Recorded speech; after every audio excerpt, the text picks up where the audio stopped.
Box অফিসে আক্ষরিক অর্থে ঝড় তুলে দিয়েছে সাইয়ারা। ছবি দেখতে গিয়ে নাকি আবার প্রেমের উপর বিশ্বাস অর্জন করেছে দর্শকেরা।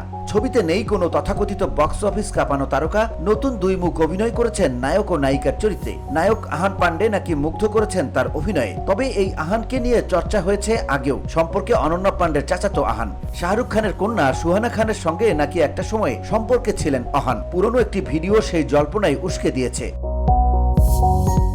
সেই ভিডিওতে দেখা যাচ্ছে অহান ও সুহানাকে একসঙ্গে ফ্রেমবন্দি করে ফেলেন ছবি শিকারীরা, কিন্তু তারা যেন প্রকারের ছবি শিকারীদের থেকে নিজেদের লুকানোর চেষ্টা করেছেন। জায়গাটি দেখে নেটাগরিকদের অনুমান এটি কোনো ছবির প্রেক্ষাগৃহের বাইরে তোলা। ভিডিওতে স্পষ্ট তারা ছবি শিকারীদের দেখে ঘাবড়ে গিয়েছেন। এই একই সময়ে আহান অভিনেত্রী মডেল শ্রুতি চৌহানের সঙ্গেও সম্পর্কে ছিলেন বলে জানা গিয়েছে। সাইয়ারা ছবির প্রশংসা করেছেন শ্রুতি, তাই আহানের সঙ্গে শ্রুতির সম্পর্কের জল্পনা ঘনীভূত হয়েছে। যদিও সুহানার সঙ্গে আহানের এই ভিডিও নেপথ্যের রহস্যের এখনো উদ্ঘাটন হয়নি।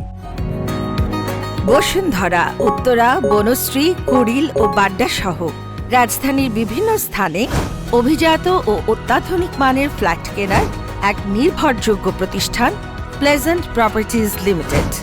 তাই আপনার স্বপ্নের আবাসনের জন্য আজই যোগাযোগ করুন।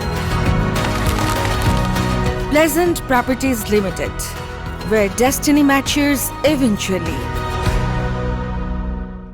অমিতাভ বচ্চনের নাতি অগন্তা নন্দার সঙ্গে সুহানা সম্পর্কে রয়েছেন বলে শোনা যায়। তাই আহানের সঙ্গে এই ভিডিও নিয়ে প্রশ্ন উঠেছে নেটাকরিকদের মনে। তবে সম্প্রতি এক সাক্ষাৎকারে আহান ভিডিওকে স্রেফ ভিত্তিহীন একটি গুজব বলে দাবি করেছেন। VOD Bangla news desk.